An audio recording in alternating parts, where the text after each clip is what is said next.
morning mga ka-JR Venture. So andito tayo sa Florida Blanca. So pupunta tayo sa Sumuklab Lagoon. So dati pumunta tayo sa Tungab Lagoon. Ito naman ang Sumuklab Lagoon. So magkaiba po sila pero pares lang naman silang destination place. So samahan nyo ako sa panibagong adventure ngayong umaga. So kagaya na umalis kami ng alas 5 ng madaling araw. So nakarating na kami ngayon dito mga alas 6 na siguro. Di ko alam kasi wala nga ang oras. Samahan nyo ngayon ako mag-adventure at puntahan natin ng Sumuklab Lagoon bago tayo makapunta dun sa Hidden Paradise ng Florida Blanca. So, let's go! Samahan nyo ako ulit!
Adventure! Kaya ba maglakad? Okay, maglalakad na lang daw ako kasi mabako guys, masyadong daan. Yan.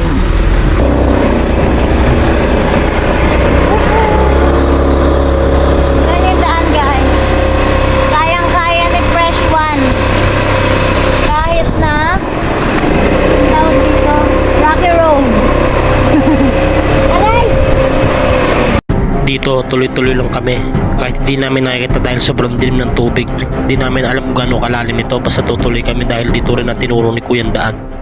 Kaban! Nakakapano guys kasi yung motor namin wag sana sumuko. Hindi susuko yan. Kaya iba na pala ang pakiramdam ko sa mga oras na ito. Dahil di namin alam kung ano mangyayari. Dahil nga dinadaan namin ay daanan ng truck. At sobrang dilim ng tubig at di namin makita kung gaano ba kalalim o kababaw ang tubig na ito. At ito na ang kinakatakutan ko. Ay! Ay! Gagi! Be, hindi ko kaya! Lumubog ang motor namin sa hindi namin inaasahan. Dahil ang alam namin is mababaw ang tubig dito. Pero ganun talaga, tao lang tayo. Nagkakamali at hindi rin natin alam kung ano bang meron talaga sa lugar na ito. Dahil 2 years ago na pala ang video na napanood ko. At akala ko ganun pa rin ang daan, kaya alam ko dito ang daan.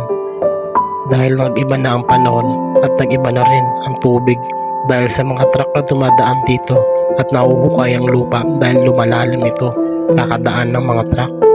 Hindi rin natin alam kung ano mangyayari sa mga susunod, pero ang alam at sa isip ko lang is kailangan ko lumaban, kailangan ko tuloy ito kahit na anumang mangyari is kailangan ko pa rin panindigan kasi kami lang dalawa ang nandito at wala kang mahihingian ng tulong kahit isang tao dito dahil nga sa sobrang liblib na lugar. Bihira lang rin may dumaan na truck at mahingian ng tulong at kailangan ko pa rin gawan ng paraan para umandar ang motor na ito at makaalis sa lugar na ito. Doon ko muna. Pagpapahinga ko muna sa fresh one. Hala, gagi. Baka hindi na siya umandar. Alam mo hawak ng GoPro. Nagpipilimsik ka.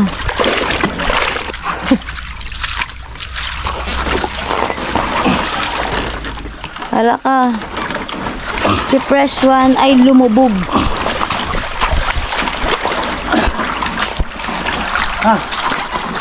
Sabi guys, pumasok yung tubig doon sa tambutso. Sana wag. Pumasok, nakita ko. Tapos lumabas ulit. Baka muna. Ayan guys, ayan si JR Venture. Pumunta siya doon sa dula para tingnan kung merong daan doon. Kasi parang naligaw na kami.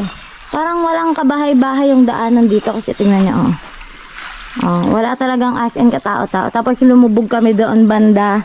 Hindi namin alam na sobrang lalim. Ang dumadaan talaga dito is puro mga truck lang, walang iba. Kaya nga, pero nagtanong kami, ang sabi ng truck is dito daw ang papunta sa Suklab Lagoon. Kaya naman talagang go na. Kasi bigla parang sabi niya parang iba daw ang daan. So pumunta siya doon, ayun siya. Para i-check kung dito talaga yung daan guys. Tapos na pala ako pumunta ng dulo at wala akong nakita kahit tao doon, ilog lang na malalim at di pwede ang motor. At tinignan ko muna dito sa taas kung meron bang daanan para may alis si Fresh One dito. Lalim nun, bakit carburetor na basa na rin. Kaya yan. Ito yung kinakatakot ko guys, yung lumubog yung motor sa ano. Wala, parte talaga ng vlog yung ganito.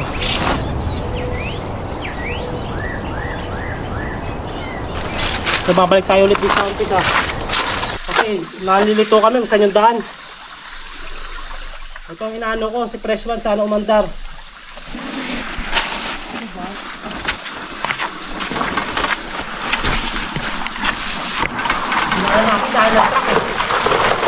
Kaya lumubog na yan.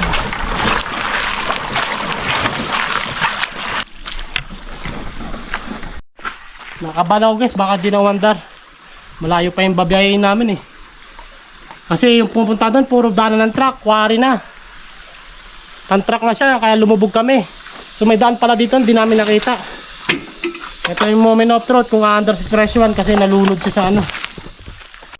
Dito, kahit anong sipa ko, ayaw umandar talaga ni Fresh One. Tinanggal ko muna ang upuan para i-check ang loob. At sinipa ko ito ulit, nagbabaka sakaling umandar pa. Pero ayaw talaga. Tinanggal ko muna ang karburador para linisin. Pero nakita ko puro tubig lang ang nakita ko. Inayos ko, hinipang ko lang para umandar lang at nagbabaka sakaling umandar talaga ito. At di ko alam sa oras na ito kung ano ba gagawin ko dahil first time ko nga lang magbaklas ng karburador. At di ko napansin na may paru-paro pala lumilipad sa akin. Senyales pala na may mangyayaring maganda at meron tutulong kung hindi naman ay aandar ang motor namin. Pero nawalan na akong pag-asa sa oras na ito dahil ayaw na talaga umandar ni Fresh One. Napasukan talagang tubig pati ang tambutso, kaya wala akong magawa kundi iakyat at ayusin sa taas.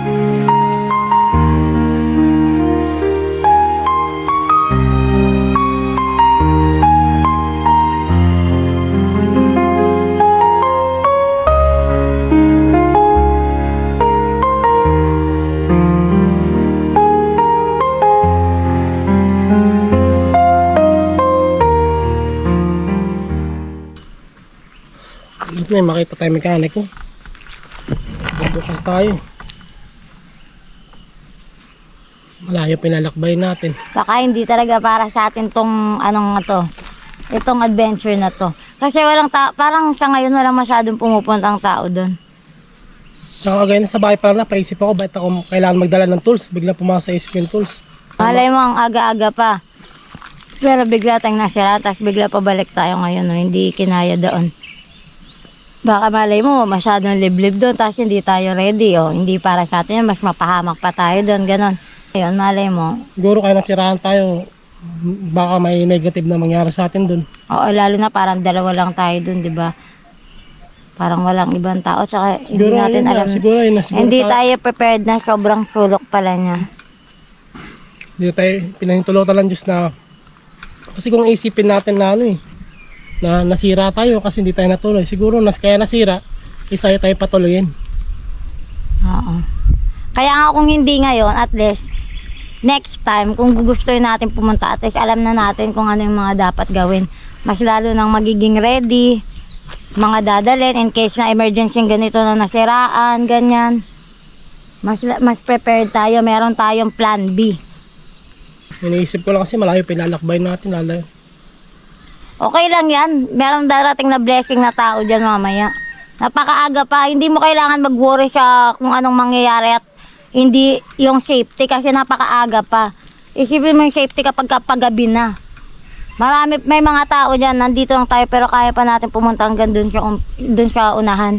Makakahingi pa tayong tulong dun. Malay mo doon meron ng signal o makatawag tayo ng saklolo. Think positive. Be positive tayo. Dapat laging all good in the hood, sabi nga ni Gio. Kaya katulad ngayon, yung mga nangyayari na ganito, na biglaan, tas magiging disappointed ka, doon mo maiisip yun palaging sinasabi ni Gio na darating yung mga ganitong sitwasyon. Tas bigla panghihinaan ka loob, pero dapat, kahit na ganito, maging masaya ka pa rin. Kasi ito yung hinahanap na adventure. Kasi kung walang ganito, hindi talaga adventure yun.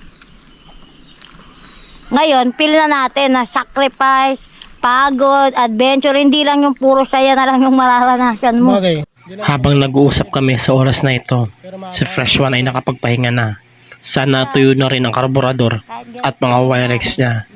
Dahil pag hindi natuyo at hindi umandar ang motor, mahaba-haba at ilang kilometro ang lalakarin namin para makabalik. At saka nagwa-warm up na tong si Fresh One, naghihingalo na, umuubo-ubo na. Maya-maya nagpapainit lang yan. Gagana na yan siya. At pagsipa ko sa motor ay umandar. Hindi ko na-expect na mangyayari to, pero ito na lang naging reaction ko.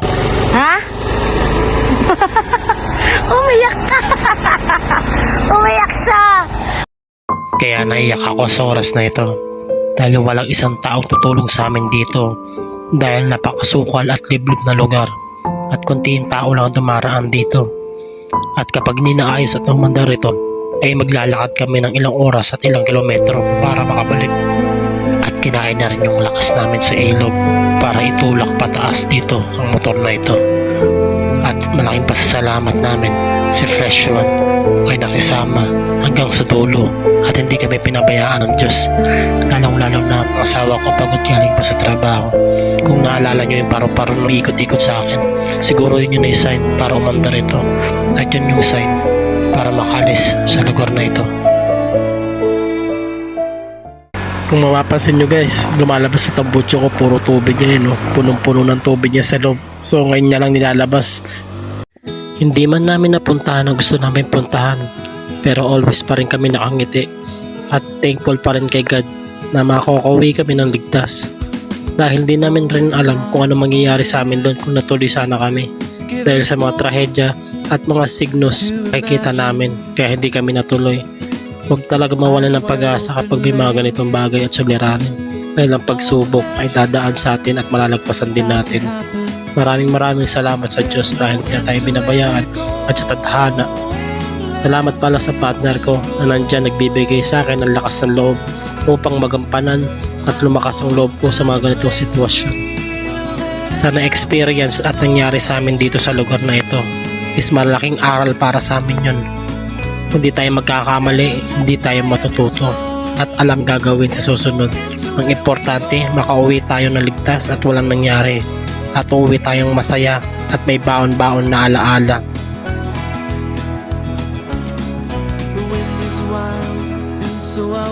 Salamat sa pagsuporta nyo mga ka-JR Venture.